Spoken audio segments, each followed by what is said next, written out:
우리가 함께 은혜 받으실 하나님의 말씀은 누가복음 13장 10절부터 17절까지 말씀입니다. 다 일어나셔서 우리 다 함께 한 목소리로 하나님의 말씀을 읽겠습니다. 예수께서 안식일에 한 회당에서 가르치실 때에 18해 동안이나 귀신 들려 앓으며 꼬부라져 조금도 펴지 못하는 한 여자가 있더라. 예수께서 보시고 불러 이르시되 여자여 네가 네 병에서 놓였다 하시고 안수하시니 여자가 곧 펴고 하나님께 영광을 돌리는지라.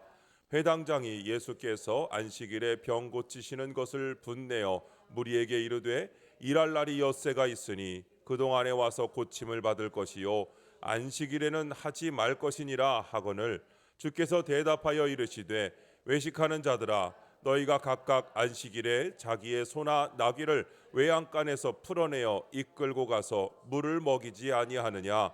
그러면 18해 동안 사탄에게 매인 바 된 이 아브라함의 딸을 안식일에 이 매임에서 푸는 것이 합당하지 아니하냐.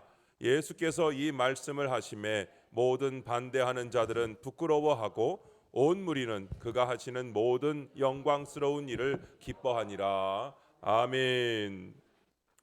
앉으시면서 옆 사람 앞뒤 사람에게 잘 오셨습니다. 반갑습니다. 축복합니다.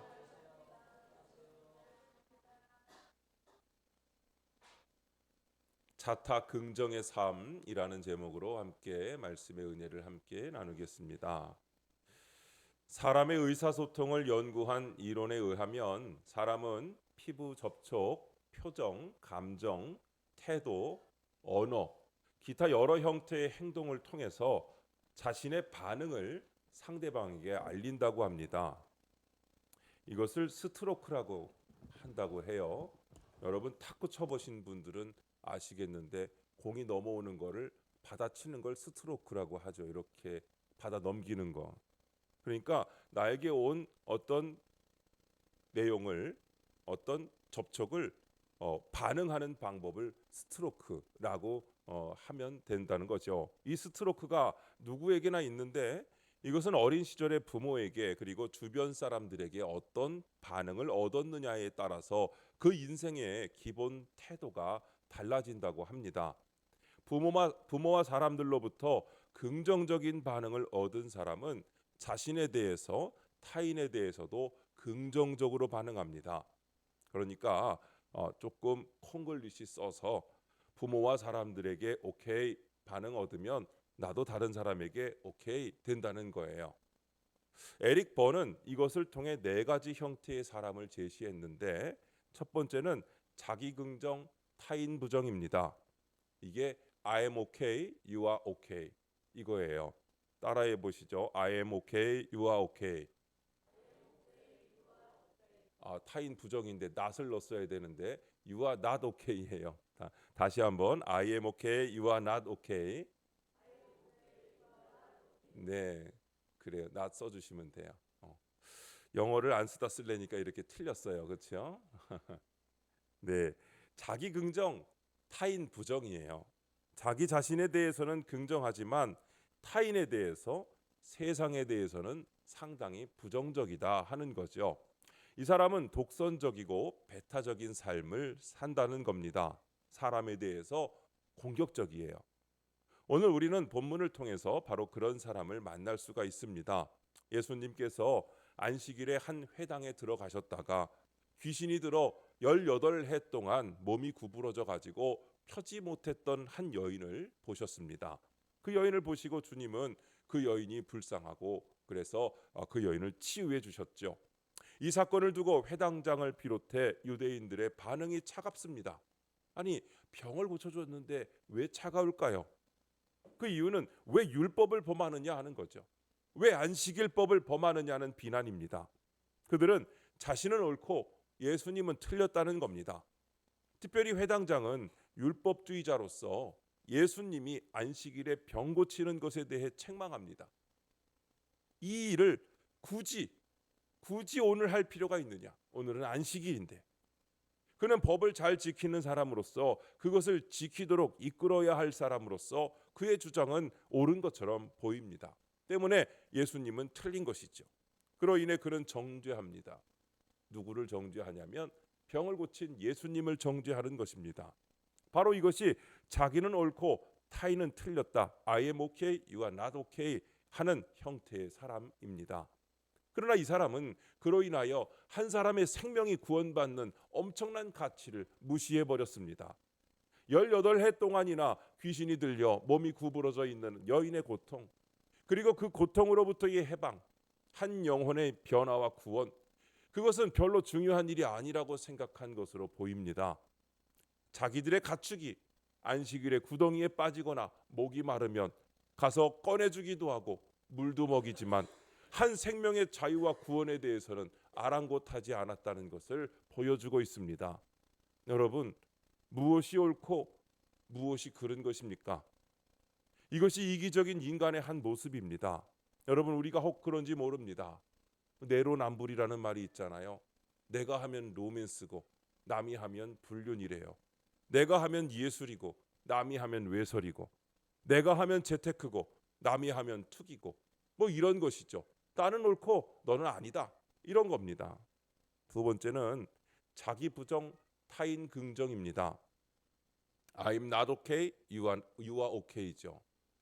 이 사람은 상당히 자기 자신에 대해 피해의식을 가진 사람입니다. 자책하기를 잘하고 회의적입니다. 따라서 자기를 비하하고 열등감 속에 살아가기 쉽습니다. 비교의식이 강하고 모든 것이 불만입니다. 모세가 미디안 광야에 있을 때의 모습입니다. 하나님께서 모세를 부르실 때 모세가 어떻게 반응했습니까? 나는 할 수 없습니다. 나는 갈 수 없습니다 했던 바로 그의 모습이 이런 모습입니다. 하나님의 능력을 보고서도 나는 혀가 뻣뻣하여 말을 할 수 없습니다라고 끝까지 버팁니다. 내가 어떻게 애굽의 바로를 당해낼 수 있겠느냐는 것입니다. 자신과 바로와 비교해 볼 때 자신은 감당할 수가 없습니다. 이스라엘과 애굽과 비교해 볼 때 도저히 불가능해 보입니다. 지금의 자신의 모습을 볼 때 도저히 자신이 없었습니다. 때문에 회의적이고 부정적인 것입니다. 자기 자신에 대해 부정적일 때 그렇게 되는 것이죠. 세 번째는 자기 부정, 타인 부정입니다. I'm not okay, you are not okay죠.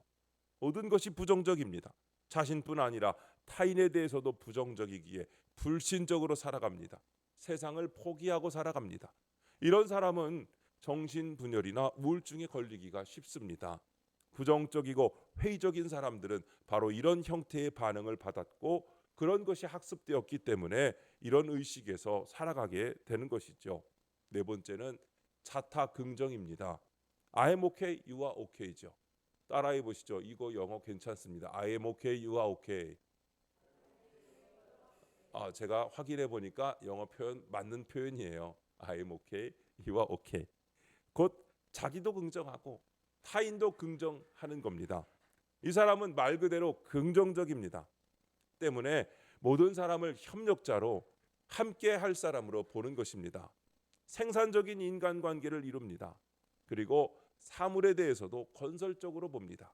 아주 건강한 자아를 가진 사람입니다. 우리는 예수님을 통해서 그 모습을 볼 수 있습니다. 예수님의 기본 인생 태도가 바로 I am okay, you are okay입니다. 주님은 자신에 대해 긍정적이십니다. 그리고 다른 사람에 대해서도 오케이 하셨습니다. 그러니 세상에 대해서, 사람에 대해서 주님은 긍정적으로 보시고 긍정적으로 대하시고 모든 것을 귀하게 보시고 소중히 여기시고 그렇게 여기셨습니다. 오늘 본문에서 예수님께서 치유한 여인은 18해 동안이나 귀신이 들려 몸이 구부러진 여인입니다.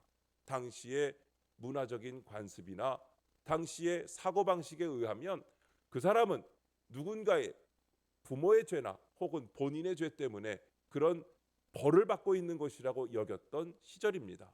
그때에 예수님께서는 그 여인을 오케이, 좋게 보시고 그 여인을 구원해 주어야 되는 대상, 그리고 살려내야 하는 대상, 귀한 생명으로 여겼다는 것입니다. 몸이 구부러져 몸을 펼 수 없는 여인이었습니다. 이 여인을 안식일에는 아무 일도 하지 말아야 되는 그 율법을 어기면서까지 회당에서 고치시는 일을 하십니다. 고치시면서 충격적인 선포를 하셨죠. 본문 16절 말씀입니다. 없나요? 네. 그러면 18해 동안 사탄에게 매인바 된 이 아브라함의 딸을 안식일에 이 매임에서 푸는 것이 합당하지 아니하냐라고 말씀합니다. 여기서 아브라함의 딸이라고 말씀했습니다. 유대인들로서는 이것은 받아들일 수 없는, 용납할 수 없는 말입니다. 지금 이 여인은 귀신 들려 사람 같지도 않은 사람입니다. 사람들에게 버림받고 사람들의 삿대질거리가 되어 있는 여인입니다. 오히려 저주받았고 심판받은 존재라고 생각했습니다. 이 여인과 누구도 가까이 하지 않는 그런 존재입니다. 누구도 이 여인을 상대해 주지 않았습니다. 유대인들에게 이 여인은 이미 하나님의 백성이 아닙니다. 이방인과 같이 버림받은 여인입니다. 그런데 이 여인을 향하여 예수님은 아브라함의 딸이라고 말씀합니다. 자기들의 존재와 동등한 반열에 올려놓습니다. 유대인 입장에서 봤을 땐 몹시 불쾌하고 싫은 일입니다. 그러나 주님은 그렇게 말씀하십니다. 이것이 바로 주님의 마음이요, 주님의 사랑인 줄로 믿습니다. 나만 오케이가 아닙니다. 내가 오케이면 다른 사람도 오케이입니다. 다른 사람이 오케이면 나도 오케이입니다. 이것이 하나님 나라의 법칙인 줄로 믿습니다. 하나님 나라의 사람, 하나님 나라의 시각, 하나님 나라의 관계는 바로 이런 것입니다. 이것이 될 때 비로소 하나님의 나라가 이루어지는 것입니다. 여러분, 하나님의 나라가 무엇입니까? 로마서 14장 17절의 말씀에 보니까 이렇게 말씀합니다. 하나님의 나라는 먹는 것과 마시는 것이 아니요 오직 성령 안에 있는 의와 평강과 희락이라 했습니다. 보십시오. 하나님의 나라는 먹고 마시는 것에 있는 것이 아니라 성령 안에서 의와 평강과 희락이라고 하셨습니다. 의가 있어야 합니다. 하나님과 내가 바른 관계를 이루고 그리고 그 안에서 사람들을 오케이 하는 겁니다. 이것은 내가 나 자신에 대해 오케이 할 때 가능합니다. 그리고 다른 사람에 대해서 오케이 할 수 있어야 합니다. 그리할 때 이루어지는 줄로 믿습니다. 그리할 때 기적이 나타나게 되는 겁니다.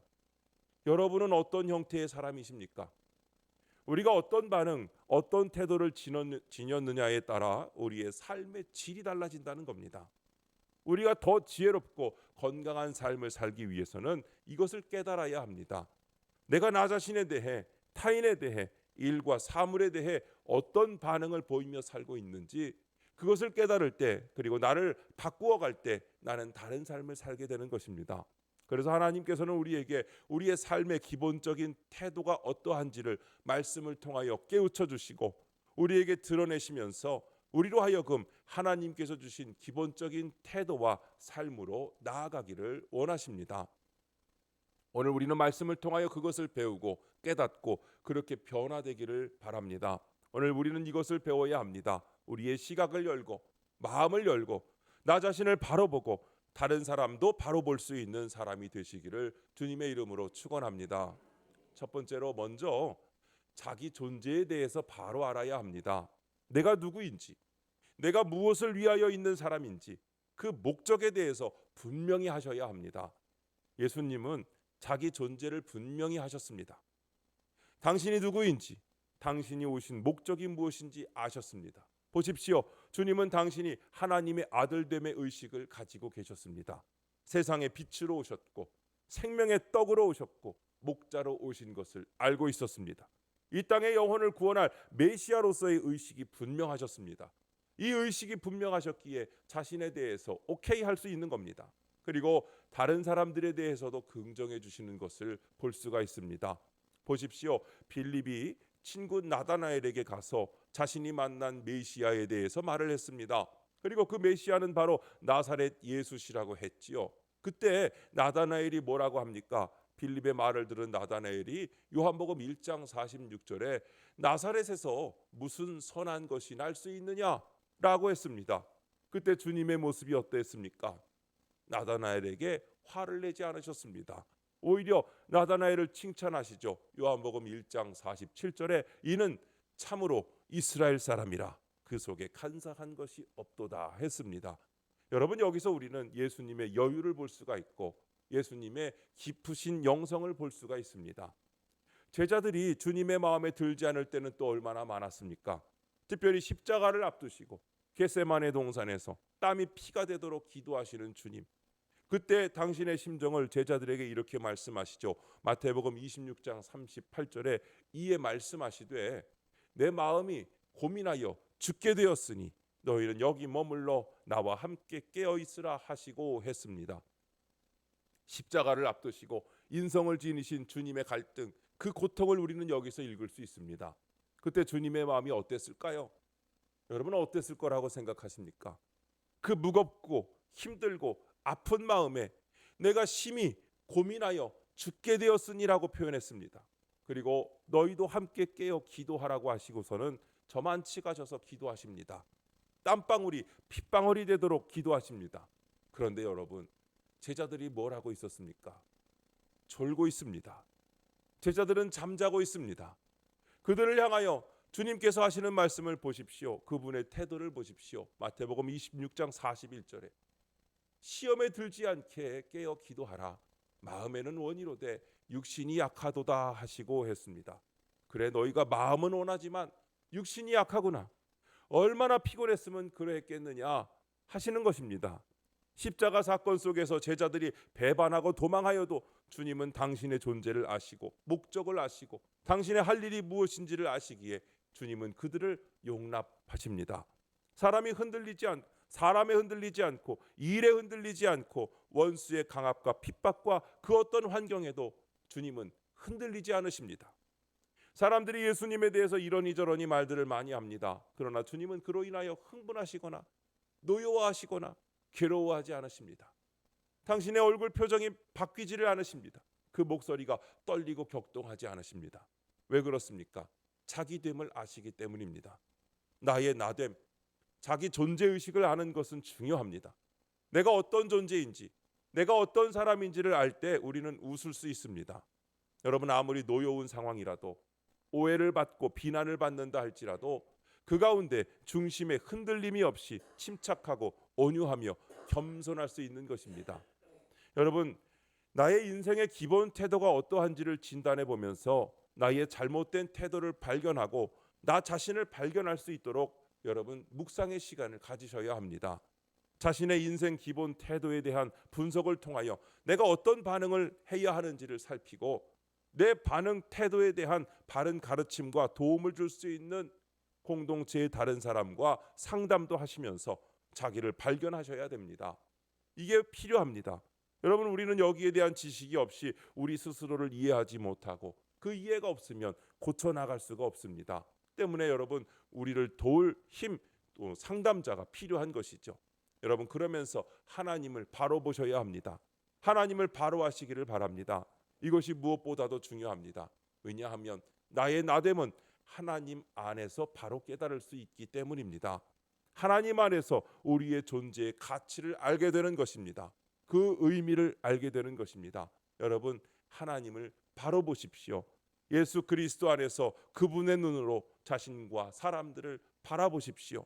내가 하나님께 구원받은 하나님의 자녀가 된 것처럼 내 옆에 있는 저 사람도 다소 밉고 짜증나고 내 마음에 들지 않더라도 그도 하나님이 사랑하시고 구원하신 주님의 자녀인 것을 우리는 깨달아야 합니다.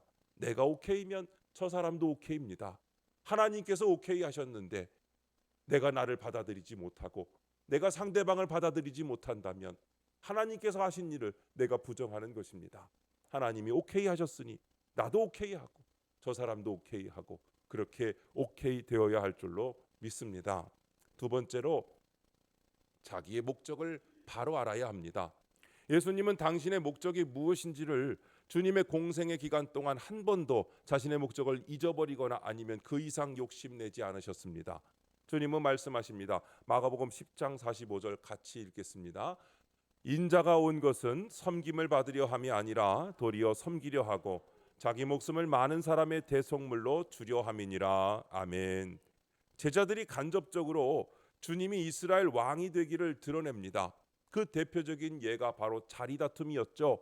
제자 야고보와 요한이 예수님께서 이스라엘의 왕이 되시면 하나는 좌편에, 하나는 우편에 앉게 해달라고 요청합니다. 오병이어의 이적 후에는 사람들이 예수님을 이스라엘의 왕으로 세워야겠다고 계획합니다. 그러나 주님은 당신이 오신 목적 이외에 대해 욕심을 내지 않으십니다. 여러분, 사람이 얼마나 욕심이 많습니까? 틈만 나면 생겨나는 그 욕심에 넘어가기 쉽습니다. 그러나 주님은 자신의 목적을 분명히 아셨고 그 이상도 그 이하도 아니었습니다. 여기에 예수님의 위대함이 있습니다. 자기의 존재와 목적에 대한 분명한 의식이 계셨기에 항상 자기 긍정입니다. 사람들이 뭐라고 해도 예수님은 흔들리지 않으십니다. 사랑하는 성도 여러분, 여러분 안에 하나님의 뜻이 있음을, 하나님의 목적이 있음을 분명히 아시기를 축복합니다. 나는 지금 무엇을 할지 모른다 하더라도 하나님께서는 나를 통하여 선한 일을 이루고 역사하실 것이라는 믿음을 가지시기를 주님의 이름으로 축복합니다. 빌립보서 2장 13절을 같이 읽겠습니다. 시작. 너희 안에서 행하시는 이는 하나님이시니 자기의 기쁘신 뜻을 위하여 너희에게 소원을 두고 행하게 하시나니. 아멘. 하나님께서 기쁘신 뜻을 우리에게 소원으로 두고 행하게 하시는 것을 믿으시기를 바랍니다. 이 존재의식과 목적의식을 가질 때 우리는 주님 앞에 아멘 할 수 있고 예할 수 있고 긍정적으로 살아가게 되는 줄로 믿습니다. 세 번째로 그러면서 성령의 도우심을 입으시기 바랍니다. 성령께서 진리 가운데로 우리를 인도하시고 성령께서 우리를 변화시키시고 새롭게 하시는 줄로 믿습니다. 주님의 성령이 우리 안에 거하시고 내가 그 인도하심을 받음으로 우리는 주님을 배우게 되고 닮아가게 되는 것입니다. 여러분, 주님은 우리의 롤 모델이십니다.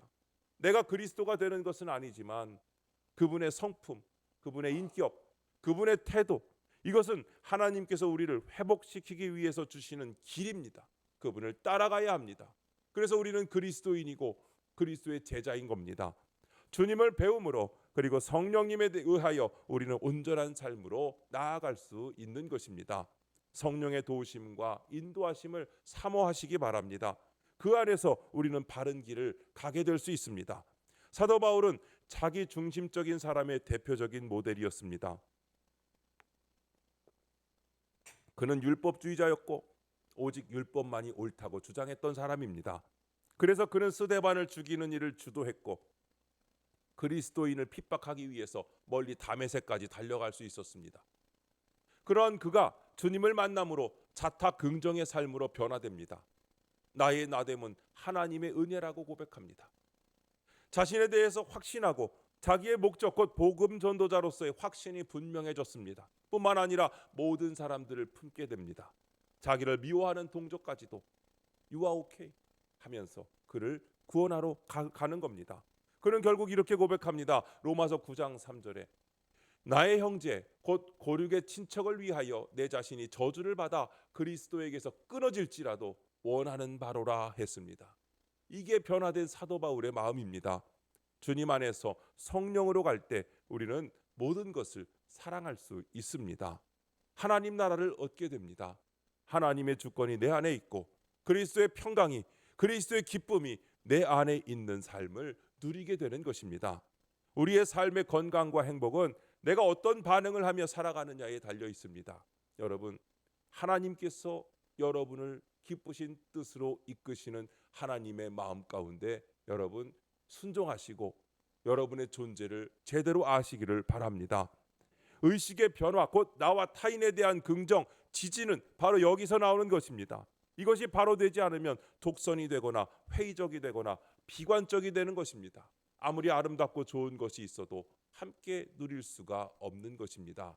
여러분, 매일매일 하나님의 말씀으로 나 자신을 바라보며 죄를 지은 것은 회개하고 하나님이 나를 지으신 온전한 목적을 따라 그분의 뜻에 순종하며 여러분의 삶이 주님이 기뻐하시는 삶이 되고 주님이 오케이 하시는 여러분의 삶이 또한 여러분의 삶을 통해 다른 사람도 오케이 하면서 서로 하나님의 나라를 이루어가는 복된 삶이 되시기를 바랍니다.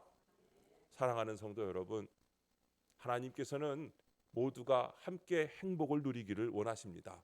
나도 행복하고 저 사람도 행복한 바로 그런 삶을 하나님 기뻐하십니다. 여러분, 공동체와 함께할 때 행복할 수 있는 겁니다.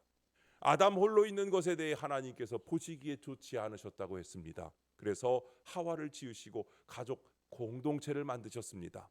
우리는 어딘가에 소속되어 살아가게 되어 있습니다.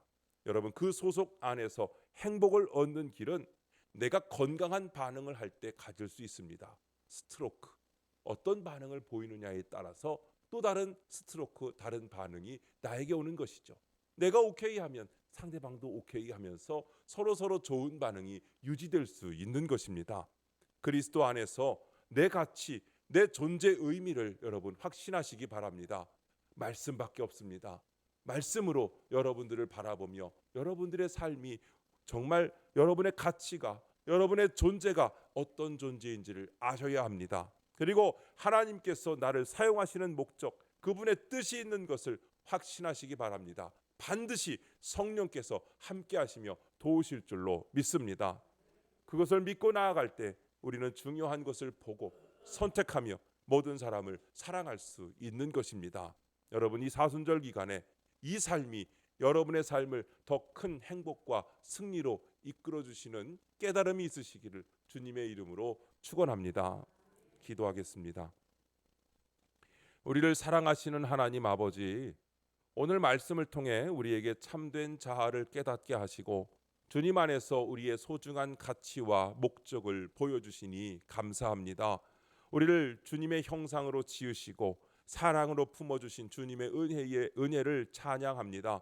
주님, 우리가 종종 자신을 부정하거나 타인을 판단하는 연약한 모습을 고백합니다. 우리의 시야를 열어주셔서 예수님처럼 긍정의 눈으로 자신과 이웃을 바라보게 하옵소서. 우리 안에 성령님의 사랑을 부어주셔서 모든 관계에서 화해와 용서의 삶을 살게 하옵소서. 하나님 아버지, 각자에게 주신 고유한 사명을 분명히 깨달아 세상의 유혹과 압박 속에서도 흔들리지 않게 하여 주옵소서. 예수님께서 십자가를 향하여 결단하신 것처럼 우리도 주님의 뜻을 따라 담대히 걸어가게 하옵시며 성령님께서 우리의 약함을 도우시고 길을 인도하여 주시기를 원합니다. 오늘 이 자리에 있는 모든 이들이 주님의 말씀으로 새롭게 되어 매일 그리스도의 향기로 살아가는 제자가 되게 하여 주시옵소서. 우리의 삶을 통해 하나님 나라의 의와 평강과 희락이 나타나도록 주님 역사하여 주시옵소서. 우리 주 예수 그리스도의 이름으로 기도드립니다. 아멘.